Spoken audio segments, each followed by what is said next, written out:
what did you think of DJ Smith grabbing a job so quickly when he still had quite a bit of money coming to him from the Ottawa Senators? I'm not surprised, Steve. He is a hockey coach. He wants to coach. So something comes up, you're going to take it. There's part of you in the back of your mind thinking, if I say no now, is something still going to come later down the pike? You never know.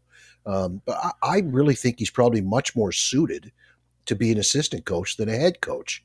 Less pressure, um, less media availability. You just do your job. A lot of times in obscurity, almost. He can work with the D and do a good job. I can see him having an effect there in LA. Yeah, I think if the Kings, if they keep hiring like that and they get a few bounces, I think they'll win more games than they lose. Huh? That was sort of DJ's standard post game commentary. But yeah, I mean, I think it's good. I agree with you. Like, I don't know yet if he can be a head coach in the NHL, but I certainly think he's going to be a very good assistant coach. And in that good cop, bad cop thing, he's clearly your good cop.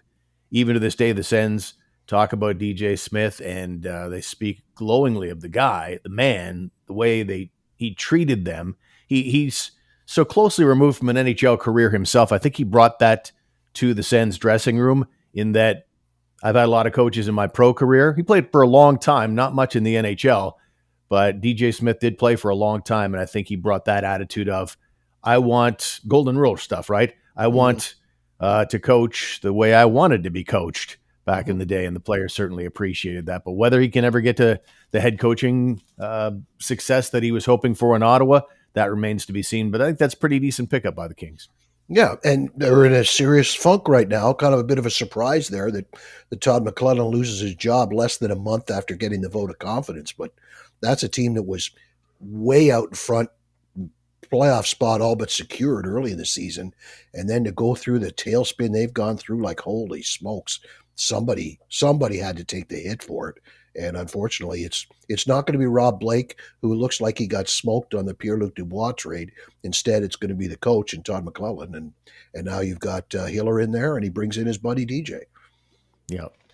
No, I think the president or the owner there in LA, there's some marks in there, check marks against Rob Blake. You even think about the 2020 draft, and the die is not cast yet because Quentin Byfield is starting to percolate this season. His numbers are considerably better. It's taken him a while to get there, but I think it's still pretty obviously a big error by the LA Kings, who had Tim Stützle right there at number 2, and they decided to go with Byfield, and the Sens, of course, got Stützle at number 3. So, Kings management will be keeping an eye on that situation and seeing how things go moving forward. But do you have any interest? Because we're going to move into in a second here to talk about some coaches. It's interesting that in the poll that we took, Todd McLellan got no votes whatsoever to maybe be the next Sens head coach. But what do you think of Todd McLellan? He's now on the market. Could he be an answer to the Sens coaching riddle? I think he's certainly one more guy to put on your list. One more guy you want to talk to and get inside his brain. And these interview processes that these teams go through, Steve, a lot of it has to do with trying to get a feel for how other people see your team. Like, you're going to get a lot of information out of a guy. A coach comes in for an interview and he starts talking about who he is and what he can bring. But then you start asking questions specifically about your team and how would you change this, or what do you think needs changing? You're going to get a lot of different thoughts. I think that probably goes into the hiring more than other information that's going to come out in an interview. That may be some of the most important stuff beyond the simple stuff of character and what type of guy he is and his background and stuff. I think that it's very important to learn things like that, and that's what it will come down to. And I honestly have no idea what Todd McLellan thinks of the Senators or how Todd McLellan could fix the Senators, but he's a guy worth talking to for sure. Good pedigree, that's for sure. There's really not much going on there as far as a lot of success in the last 10 years. You're seeing a lot of missed the playoffs, lost in the first round. I think only one time in the last 10 years has he gotten a team out of that first round and was eliminated in the second round in that particular year. But let me ask you about, we're gonna save the poll for just a minute here because on the coaching front, at All-Star Weekend in Toronto, Brady Tkachuk, the lone Sens representative, he was answering questions left and right, goofy ones, standard NHL ones. And a couple of the questions I found interesting. One was prior to the All-Star game, and someone asked him about the difference between DJ Smith and what they have now in Jacques Martin as far as the personalities go. I think personalities is the big easy one. No, DJ was great for our team, great for our group, and getting to where we're at, we wouldn't be where we are without him. And that being said, Jock brings something different that I think helps our group as well. And both have great coaching careers that have gone a lot of years back to kind of the way they coach is great ways for the both of them. It's hard to imagine a more glaring difference in coaches and styles and personality of the man and ages even. Like, I wonder about the relatability sometimes. I'm seeing, as we all are, the Sens have looked pretty good in the last 10 games. Like, they ended the All-Star break at 6-2-2. Results speak for themselves. Now, it took a while for that coach bump to occur, but I think it is occurring.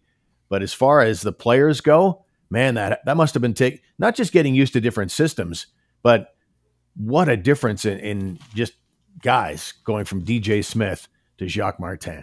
Well, the one interesting one there was Brady saying we wouldn't be where we are right now without DJ. Yeah, you're right. If you'd had a better coach, you'd be in a hell of a lot better place right now. That's the way. Now, that's not the way he meant it, but that's the way I would look at it. You're right. I agree totally. This team should be in a far better place. What everybody was projecting for them, what everybody expected for them. If it weren't for DJ Smith, they would have been in a better place. But to go to your specific question, yeah, you're looking at a 180-degree turn. You're looking at a player's coach, and you're looking at a tactician. I'm not saying Jacques is or isn't a player's coach. I think he has the respect of his players. I think he respects certain players, a certain type of player he respects more than another one. But he's not a non-player's coach. I don't know that he's a taskmaster or a hard ass, but certainly nowhere near the jovial, softer, funner guy that DJ Smith was. And that was a detriment in my mind. I think it hurt them at a certain point. A certain point in the progress of the team, they needed somebody to come in and be a little hard ass, a little harder on them than DJ was. And I think that was probably the mistake that was made when he originally signed his first extension. Maybe it shouldn't have happened then. Yeah, that's the tactical error I hear a lot of fans talk about. Man, where would they be if Jacques Martin had gotten his hands on this group earlier? And I don't know where you're at on it, but I don't blame them for that because they had just gotten here. The team was sold later than they had hoped. They only took the keys over in late September, just before training camp started, and they wanted to measure out what exactly they had in all facets of the organization. And they calmly went about that, and they wanted to gather the information without reacting in a hysterical manner. And while in hindsight, 2020 glasses and all that, it would have been better probably if they'd made the move earlier. I mean, God, I was calling for it since a year ago, December. So I was all on board with it. But I also admire and respect that particular attitude because honestly, for them to have done it that way, while it would have worked out in this case, it would have harkened back to the Melnick years of doing things like just emotionally, just being erratic and like, you got to get rid of that guy right now, get a new coach in here. I think that while it is a mistake unto itself, it speaks to a professionalism that will benefit this organization for the foreseeable future. But I'm not even talking about he should have been replaced earlier this season. I'm saying he should have been replaced earlier, as you just said, like a year ago or longer than that even. Like after the horrid start last season, maybe it should have happened then, or maybe it should have happened at the end of the season or at the All-Star break, at Christmas break or something.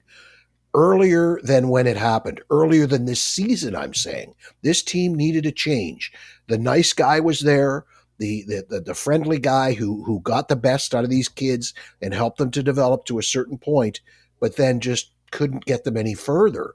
And I think the reason he couldn't get them any further was he's locked into it now. He's locked into that nice guy role, and it was probably just as difficult for him to try to be the hard guy, to try to hold people accountable. Yes, it's out of his character, but even if he wanted to do it, it was probably pretty difficult for him to do the things he had to do as far as being harder on those players. He needed to leave sooner, in my opinion. Oh yeah, I agree with that completely. And I'm just saying there's still people now that are saying this about this regime. As Yeah. far as before this season, it's like everybody responsible for that is now no longer in the organization. But there's still people now that are pointing fingers. You should have done it earlier this season. There's lots of fans I see on social media with that, and that last statement I made is the response to that. As far as tactical,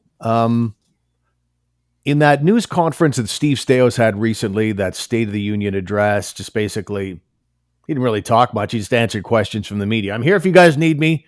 We're now at the unofficial halfway mark of the season. If you have any questions, let's go. And in the context of that, and we played it in a recent episode, I think we can agree. Do you agree that it sounds like Jacques Martin is not going to be this team's head coach next season? Yeah, I would agree. That's definitely what it sounds like. Yep, for sure. Yep. So to allow that to get out there, is that tactically a wise move? To have a Jacques Martin, and we all know, okay, even if he is the Band-Aid solution, do you really want the players to know that he's here for just a brief time? I'd want the players to think this guy might be my coach next year, not I don't have to listen to this guy. He's not going to be here this fall. Yeah, that's a good point. Actually, that's a very good point. But I think that the players are professionals, and if they enjoy their time here and they want to be here, then they need to perform no matter who the coach is. Don't want to get traded at the deadline? Then show your worth and prove yourself to this coach and this coaching staff, because that guy's got a lot of control over your future right now. Whether he's going to be here next year or not, he's got a lot of control over your future. How you produce and how you play the rest of the season under this guy will factor into, for those of you looking for new contracts, it'll factor into that. For those of you who don't want to get traded or dealt away or waived or left unprotected or whatever can happen to you, this guy's got a lot of control. This guy and his staff have a lot of control over that. So I think that, yes, there are probably guys who have that sort of thought that you just mentioned. What am I worried about this clown for? He won't be here next year. But at the same time, if they stop and think about it, they realize it's pretty important for them to do the right things under this coach. It also shows that I'm able to adjust my game and play the way this coach wants me to play, so that if they bring in that other coach later, the management can see that, oh, hey, wait a minute, that guy can change. So even if the new coach has a different system and different expectations of you, you've already proved that you can change the way you play the game. So there's a lot more reasons for you to want to perform than there are reasons for you to just slough it off and say, he's gone next year anyway. I'm thinking anyway. Yeah, no, I agree. I mean, those are all great points, and Steve Stais as well is going to be watching everything as well. Yeah. If this guy, I just think if I had my druthers, I'd probably have kept the cards close to the vest and say, we're looking at everything right now.